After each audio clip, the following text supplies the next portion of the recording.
Welcome to Ride the Beast Within, where ancient wisdom meets the modern mind. I'm Sophia, and today I have the honor of sitting with Raskafing, a lifelong practitioner and researcher of the mystical arts. Raskafing, thank you for joining us. The honor is mine, Elena.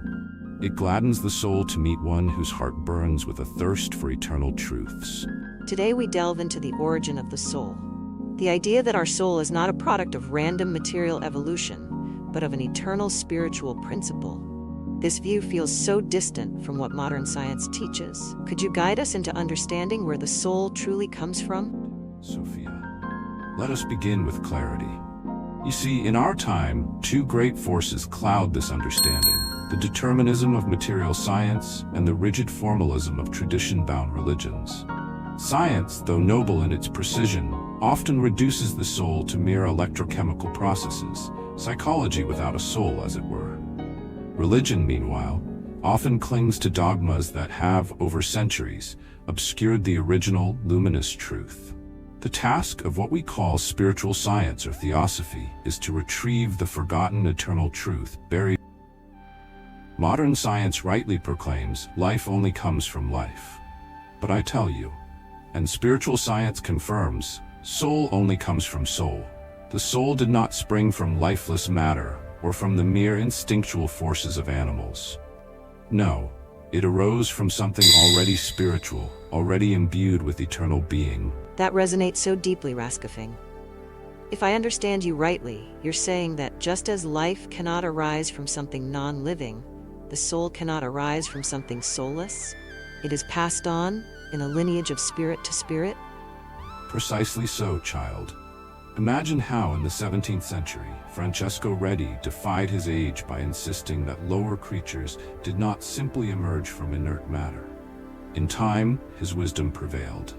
We stand now with regard to the soul where those scientists stood regarding life then.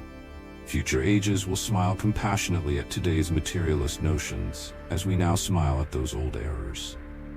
But let us go further. The human soul expresses itself in three layers.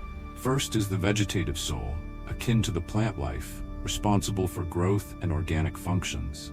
Second is the animal soul, the realm of desires, feelings, and motion shared with animals. Third, and unique to humanity, is the intellectual or mind soul, the seat of reason and higher cognition, our gateway to eternal truths. Non-living, the soul cannot arise from something soulless? It is passed on in a lineage of spirit to spirit? I see. So the vegetative soul builds our bodies, the animal soul brings feeling and desire, and the intellectual soul allows for reasoning and understanding eternal principles. But Raskafing, how does this intellectual soul originate? Is it given anew with each birth, as many religions suggest? An excellent inquiry. Many traditions, following Aristotle and later esoteric Christianity, propose that each soul is miraculously created afresh. But we who study the ancient wisdom know, nothing arises from nothing. As species arise from species in nature, so too does soul arise from soul. The intellectual soul stems not from a cosmic storehouse of spirit, but from an individual spiritual principle, passed on from soul to soul, tracing back to the spiritual realm itself.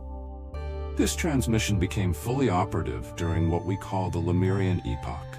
Millions of years passed, when the human form first became sufficiently prepared to house the higher soul element. From that point forward, the soul perpetuates itself individually. That's profound, Raskafing. If every soul is born from soul, eternally individual, then every human is utterly unique? This means education, guidance, it all must recognize and nurture that individuality? You grasp it well, Sophia. True education is not mere transmission of facts. It is the art of awakening what lies dormant in each individual soul. And it is why, throughout history, great teachers, those who sat at the feet of higher beings, have arisen to guide humanity. These masters are not merely scholars, they are soul experts, capable of catalyzing the inner awakening of others. The task of esoteric schools and societies, such as the Theosophical Society, is to connect seekers like you with the deep wellspring of this ancient soul wisdom. Raskafing, this reframes everything I thought I knew. One last question before we close. You spoke of inner observation. Why is it so difficult for us to perceive the soul directly when we are the soul itself? A penetrating question, dear one. Humans have long been conditioned to look outward, toward sensory phenomena. Yet what is closer to you than your very being? The tragedy is that external observation is lauded as objective and rigorous, while introspection is dismissed as nebulous or sentimental.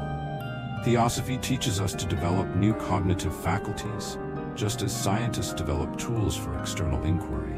The poet Tolstoy hinted at this. The soul is nearer to us than all externalities. With trained inner faculties, we may behold our soul not as a vague feeling, but as a real, structured, living being. Your words ignite a spark I have long carried.